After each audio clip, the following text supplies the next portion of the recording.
so many times that I've got a lot of friends here, a lot of family here, and a lot of supporters here.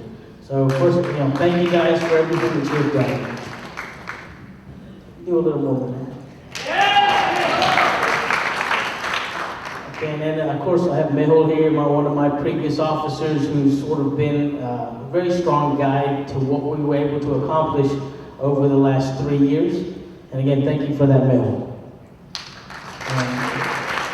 On a side note, this women's conference that we're about to plan, or in the process of planning, is at his hotel. And he's been kind to, give us the opportunity to use his facilities, and of course he's going to save us money.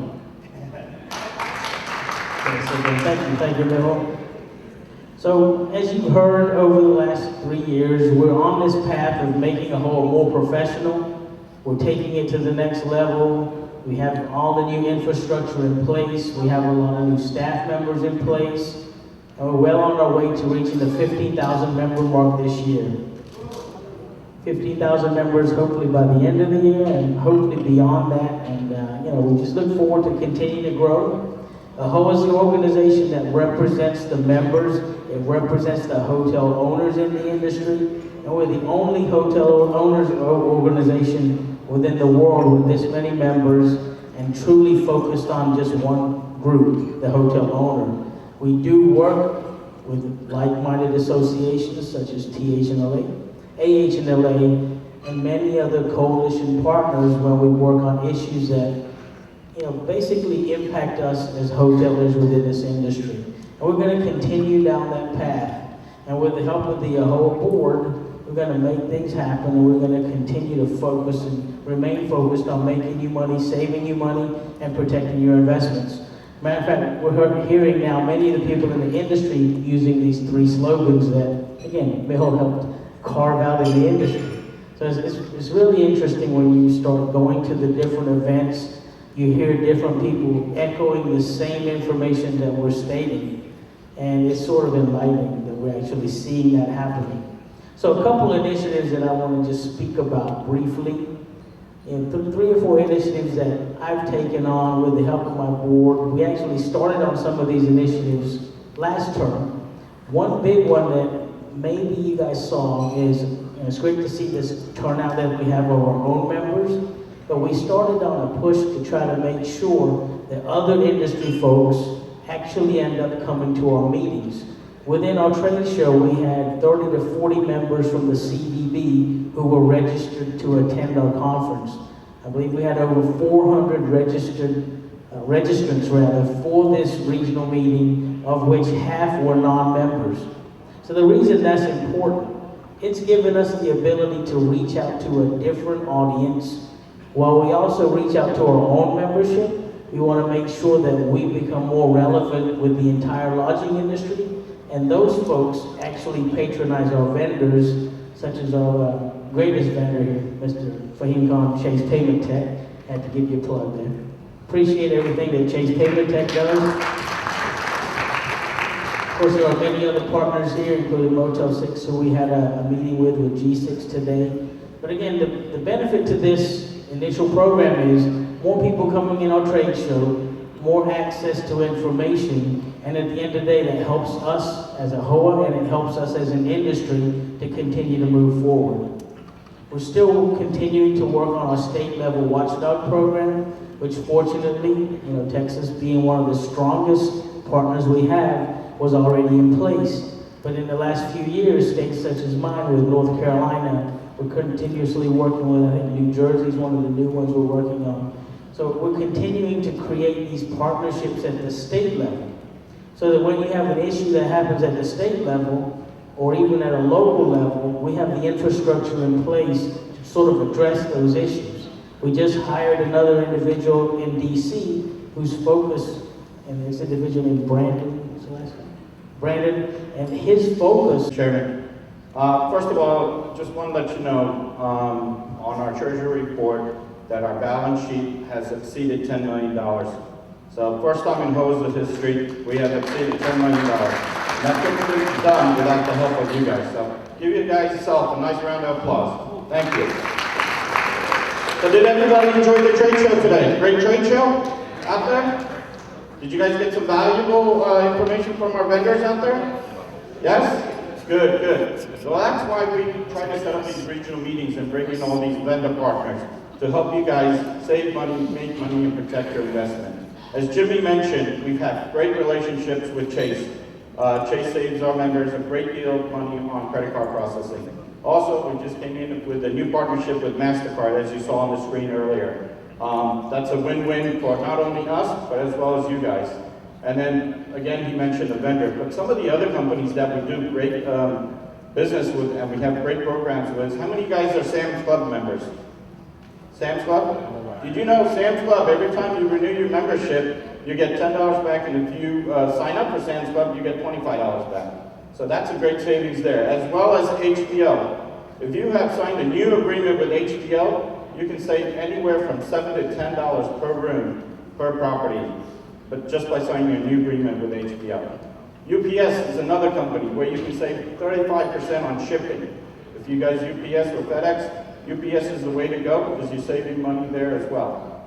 Those are just to name a few, but we've got over 500 vendors listed on our website, which I urge all of you to go and look at and see which ones can benefit not only yourself as well as your company. I want to let you know also on your table there is a sheet like this. I hope everybody got it. It's on your table. I urge all of you to fill this out. We're going to have our regional directors as well as our ambassadors collect this as well as staff. Fill this out. This is free, right? But look at the savings that you're getting just for filling this out. It's not going to cost you anything. And if you're not a member, this is going to pay back within the first day. This will pay for your membership within the first day. So I urge all of you to take a look at our vendors and even fill out the sheet. And if you have any questions, please come and see any of the officers afterwards. Thank you. Oh, I'm sorry. I'm going to introduce our Secretary, HB. Thank you, Mr. Treasurer. As one of the pillars of AAHOA is professional development. And how do we achieve professional development? We want to ensure that we educate and inform all our AAHOA members to make them better hoteliers, to make them run their hotels efficiently, and just make them, achieve all the goals that they need. One of the programs that we do is our CHO program. The CHO program consists of a 5-day program consisting of 9 distinct modules. The modules consist of leadership, technology, human resources, and HR. That's it. Sorry. I'm nervous, Dallas. But also we host over 20 regionals a year. We host over 100 town hall meetings. We also just hosted our Young Professional Conference in Austin, Texas last month, where we had over 80 young professionals attend our conference, which was a great success for our young professionals. And thank you for the Young Professionals Committee members that are sitting over there. Thank you. We are also hosting our Women's Conference in Austin next month here in Dallas, Texas. So I urge every lady in this room to make sure you attend that conference. It's going to be a 2-day event. It's going to be a great event. And that's here in Dallas. We are also hosting the Independent Hotel Conference in Houston, Texas in November. So I urge all the independent hoteliers to come to Houston, Texas and take advantage of the educational sessions that we will offer at the conference. So I urge every single AAHOA member in this room to take advantage of all our conferences, all our meetings, to come get educated and be better trained and come network with your fellow AAHOA members. So if you're not an AAHOA member, please become an AAHOA member. Thank you. Now I'd like to introduce our Vice Chair, Bruce Patel. And our President, Chip Rogers. Hey Bruce, this is the, we're like a Donnie and Cher or Sonny and Cher. I'll be Sonny. Let's stop the analogies right now. All right, so just by a show of hands, it's a really easy question. How many people in this room think that 5 years from today, the government, when I say government, I'm talking about Washington, D.C., state of Texas, city of Dallas, wherever, the government will be smaller and have a less of an impact on your life? I've never had anybody raise their hand that was honest, right? And the reason I ask that question is because I think we all recognize that if we don't engage government, we will get run over. If Scott wasn't down at the state capitol, can you imagine what the taxes on hotels would be in the state of Texas? Can you imagine what the minimum wage would be in the state of Texas? If we didn't have representation in Texas, if we didn't have representation in Washington, D.C., these lawmakers would do some of the craziest things, and you know who has to pick up the bill? The people sitting in this room. They don't pay for it. You do. How many folks in this room want your occupancy taxes or even taxes in general lowered? Raise your hand. Okay? How many of you folks want regulations in your hotel industry lower to save you money? Raise your hand. I don't think there's anyone in this room that doesn't want any of these things. And then you ask yourself, in an association that's member-based, which is AAHOA, started 26 years ago, would you have ever thought we would have got this big? Any of you guys, any of you past board of directors, ever thought we could get mature enough, organized enough, strong enough to put a foothold in the advocacy section of America in Washington, D.C.? That's where we've become today. And that's what me and Chip would like to talk to you about today, of how we've grown and what we're doing today to stop bad legislation. And we're always playing defense, but that's what we're here for. Chip? All right, so one of the big issues that's facing us, and you're not going to read this too much in the Wall Street Journal. Occasionally they'll have an article on it. You maybe not even see it on Fox News or anything like that. But it is an enormously important issue that faces just about every single person in this room. It's called joint employer status. Has anybody heard of that? This is this crazy idea. When I say crazy, it's because we didn't come up with it. Franchisors didn't come up with it. But this crazy idea by some labor attorneys that suggest that your employees are actually also employed by your franchisor. Now, can you imagine a scenario where you no longer have control over your employees? You don't get to say who gets hired, who gets fired. You don't get to say how much you pay them, what jobs they have to do, what the specifications of those jobs are. Because remember, now, under this proposal, you would be sharing those employees with the franchisor. Well, as you can imagine, if this actually goes into place, it can be devastating on this industry and all of franchising across the country. The National Labor Relations Board is considering making a ruling just like that. We have been advocating in Washington, D.C. now for almost a year to members of Congress that if that happens, they've got to respond. They've got to change the law quickly. It's one of the biggest things that has faced this industry, and if we were not in Washington, D.C. fighting for it, no one else would really be talking about it. We're trying to be very proactive. I mean, a lot of you guys have come to Washington, D.C. You see how long it takes to either pass a bill or defeat a bill. It takes a lot of relationship building, a lot of meetings, sometimes 2, 3 meetings with the same congressman. And we're fortunate enough that we have a strong Washington, D.C. office now to do that. And on this issue, we're meeting congressmen and senators in case the worst case scenario happens, where the NLRB actually rules in favor of this interpretation, then we would have to take legislative action. That's what we're prepared to do. Another really big issue that's going to hit your pocketbook, it's called the 1031 like-kind exchange. When you buy a piece of property, under current law, the law's been the law of the land for 100 years. You can take the proceeds of that property, you can roll it into your next hotel, and avoid or delay paying the capital gains taxes. There's proposals in Washington, D.C. by the Republicans, the Democrats, and the President to get rid of this. We officers, as well as other board of directors, have been going once a month to Washington, D.C., just telling everybody we can meet with. Sometimes it's 5 or 6 congressmen, sometimes it's 5 or 6 senators, about some of the issues and why it's important to us, giving them real life stories of hotel owners. That's what's going to make the biggest difference. Us officers even had a meeting at the White House with Obama's senior advisor, Valerie Jarrett, just to discuss this very issue. How many people in here think that they have completed a full week of work? So, as you all know, we've been the top region in PAC for several years. Last year, we were right under 24,000, and we ended up being number 1 in the country again, which I really appreciate. Now, as Bruce said, that the most benefit we get is if you do auto renewal. So this year, when the year started, we started at about $11,000.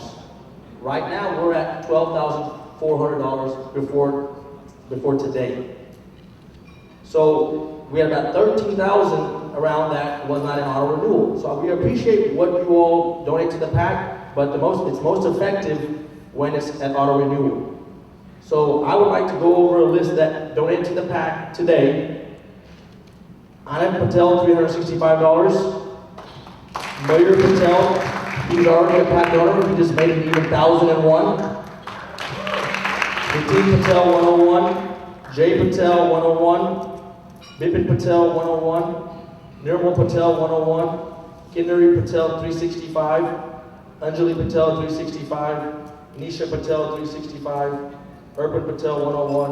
Ketan Masters, 365. Suresh Patel, 501. Arman Patel, 365. Himesh Jaram, 365. Nirav Patel, 101. Nimesh Patel, 101. Mitul Ratan, 365.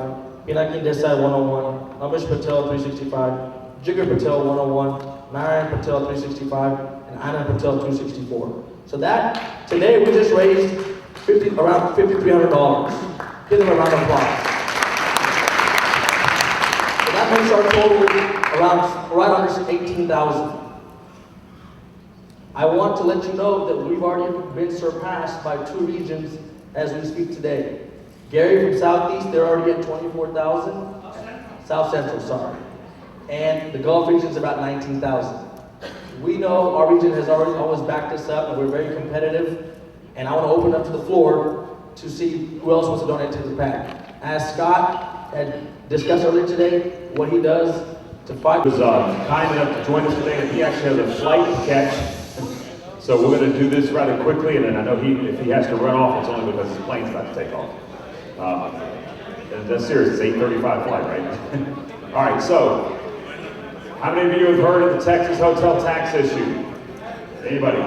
All right, we can go home. So we have been working closely with THNLA, recognizing, and this is critically important, recognizing the relationship that we have in THNLA is more important than any single issue. We should never let an issue divide us, because united there's nothing we can't accomplish. In that spirit, we have been negotiating and working for hours, days, months, to try to come to a solution that both organizations can get behind 100%. And I'm proud to say that today, along with Scott, we believe we've come up with such a solution. Now, we're not done with this by any stretch of the imagination, but what we intend to advocate for is to request that the legislature would close down the website and make the access to that information only available through a public information request. Scott, you explain what all information is on this website for those who aren't familiar with it. The information that's at issue right now is all of your hotel sales information for each individual property. So when I talk about sales, I talk about your room night sales. So right now, for the last 40 years, they've been publishing that on by hotel basis. It's now available on an open to the public website. The solution that we're suggesting, the compromise that we've come up with, is that it would no longer have a public website on a governmental site, that they couldn't access it unless a person wanted to pay for that information, make a written open records request, wait for that information through the open records process, and try to obtain it that way. There would no longer just be press a button and get the information. Are there any additional questions on that particular issue? I love this region. This is better than my North Georgia region, right? When are you thinking of taking it to the floor? You got that on tape, erase that before I go home. When are you taking it? There's a question over there, Vinod. Yeah, when are you thinking of taking it to the bill forward? The legislature meets every other year, Vinod. So we will work on it, get it ready, find a sponsor, present the compromise to both of our respective boards, and work the issue. I anticipate it would be the first thing considered in the 2017 legislative session, which is the next time they meet. All right, well, there we go. Good question. Well, the legislature in Texas only meets every other year. They just finished meeting. They meet again beginning January 2017. If we pass the bill, which is we have every intention of doing, then it would go into effect either immediately upon the end of the session if it gets a 2/3 vote of each chamber, or September 1 of 2017 otherwise. If we could do this just through an agency rule, We'll do it through an agency rule. We'll negotiate and see if that'll happen. I anticipate what we'll be told is they need to have legislation. The general rule is all records in a governmental body are open unless they're made confidential by state statute, which means we have to go to the legislature when they meet and ask them to change the statute. All right, guys, let's give Scott a big hand. He's got to go catch his flight and thank him for all he does.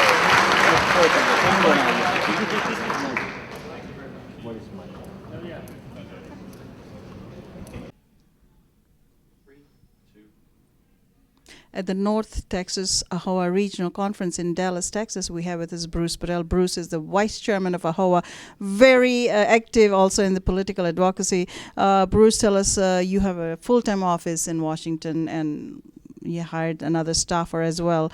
Tell us what you're working on for AAHOA. Yeah, you know, AAHOA has a full-time office, as you know, in Washington, D.C. We've been growing that office to include a state watchdog program manager, so that way we can make relationships at the state level, not just the national level. And what bills are you currently working on? So a lot of them. You know, we're at the federal level. There's several issues that are affecting us, and frankly, AAHOA is very concerned about. And so the first one that comes to mind is the joint employer status. We don't want anyone to change the current joint employer status rules. Changing those would mean a detrimental effect to what we know as our business model. So one thing AAHOA is advocating for is leave it alone. And if somebody's wanting to change that, we're going to have to act if that change occurs, because it would affect us in such a negative way. It would make essentially franchisors responsible for franchisees' employees, and we would lose control of management of our hotels, essentially. And also, Bruce, the partnerships with, you have Texas Hotel and Lodging Association, and they're doing a wonderful job and increased funding, tourism funding in Texas and all that. Just for the viewers, how important it is to be a member of those associations? It's extremely important. Look, any of these associations, whether in Texas is Texas Hotel Lodging Association and AAHOA and other state and local associations, if you don't get involved, what we're finding is other folks can take advantage of our industry. That's what associations like AAHOA is here for, THLA is here for. Several years ago, we partnered together on several initiatives, one of which was trying to keep the tourism budget where it was and to increase it. We were successful back then, and THLA has announced that we're successful again. They've been working on several initiatives that AAHOA has supported, including lowering the franchise tax for not just the lodging industry, for businesses in general in the state. And that partnership has shown to be extremely valuable, one that we're trying to replicate in other states across the nation. Also, he mentioned the minimum wage increase. Now, how's that going, and what is AAHOA doing to stop that $15 wage increase? You know, it's not that we're trying to stop minimum wage increase. That's at the federal level what they do. That's a whole different ballgame and a different story, and maybe even a case for it to increase that. What we're concerned about is the extreme wage increases just on the hospitality sector, which we find to be discriminatory. And so what we're doing is we're not only educating lawmakers and local and state officials, but we're partnering with our state associations to make sure that those things don't happen. And lastly, Texas is a rich state, and hoteliers have been doing well here, even independents. This year, 2016 and 2017, 2015, 2016, 2017, what do you foresee for your members? You know, as you mentioned, Texas has been it's been a robust economy for many reasons. And even when the oil prices fell, people thought that would be a big collapse, and it didn't really occur. We find we are very bullish on Texas. We love being here. We love doing business here. A lot of business opportunities and growth for the foreseeable future. Like any industry, the hotel industry is cyclical. It will eventually come down, but we don't feel that it'll come down to the levels that it did in the prior dip. And that's just a general statement. No one can foresee the future, of course, but we like where we're at. Well said. Thank you so much. Thank you. Okay. Stand by. And in 3, 2.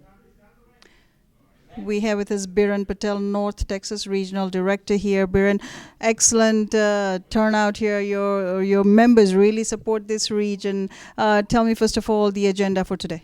So we started out with the educational session from 2 to 3, and then from 3 to 6 we had our trade show, which we had 100 vendors, and then from 5 to 6 we had in between the cocktail hour and the trade show, and then from 6 to 7 we had our AAHOA business, which was very productive, and now dinner's going on. And apparently, PAC, this is a good region to collect PAC. What total did you collect? So before we started today, we were at 12,400. Today we raised over $10,000 in PAC, which makes us almost about 23,000. And Biren, any issues that your members have here? I know that THNLA is very active in the legislature here. Anything that you have to say about also the independent hoteliers, if there are any issues that they have right now with tourism dollars not spent on tourism or taxes not spent on tourism, any such issues? So Scott from THLA and us, we've had a great partnership since day one, and anything that we have an issue with, he tackles. And as far as independent hoteliers, we're trying to get more independent hoteliers involved in our association, because our association not just caters to franchisees, but also caters to independent hotels. So we're trying to get them in to show them there's value for both. And Biren, lastly, any CHO classes for this region? So we haven't had the CHO dates yet picked out, but we are having probably in the fall sometime, and on October 3rd and 4th we're having a women's conference here in Dallas. Okay. And the CHO we talked about, any town halls that you have set?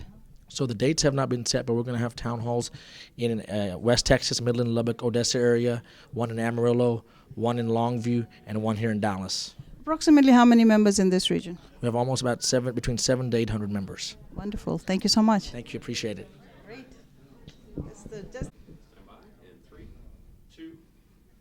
We have the North Texas ambassadors here, North Texas regional ambassadors, and we have Kinnari Patel and Mayur Patel going to be talking to us. Kinnari, tell us, as an ambassador, as a female ambassador, how do you motivate your members to attend this kind of AAHOA events? We just kind of encourage them to see what the benefits are of what AAHOA has to offer, and tell them that there's so much to learn and gain from AAHOA in becoming a member. And are you seeing a good response from the ladies at least? I think in the last couple of years there's been a great, tremendous increase. We've actually done a lot more to get women involved. And in a couple of months, we're going to have, on October 3rd and 4th, we're going to have the women's conference here in Dallas. So that's kind of our first women's conference to get more women involved in AAHOA. How many expected? Maybe 100, maybe 200. As of now, we haven't started registration for that. So hopefully we have a good turnout. Wonderful. Mayur, recipient of the Premier Initiative program set by AAHOA, how do you feel?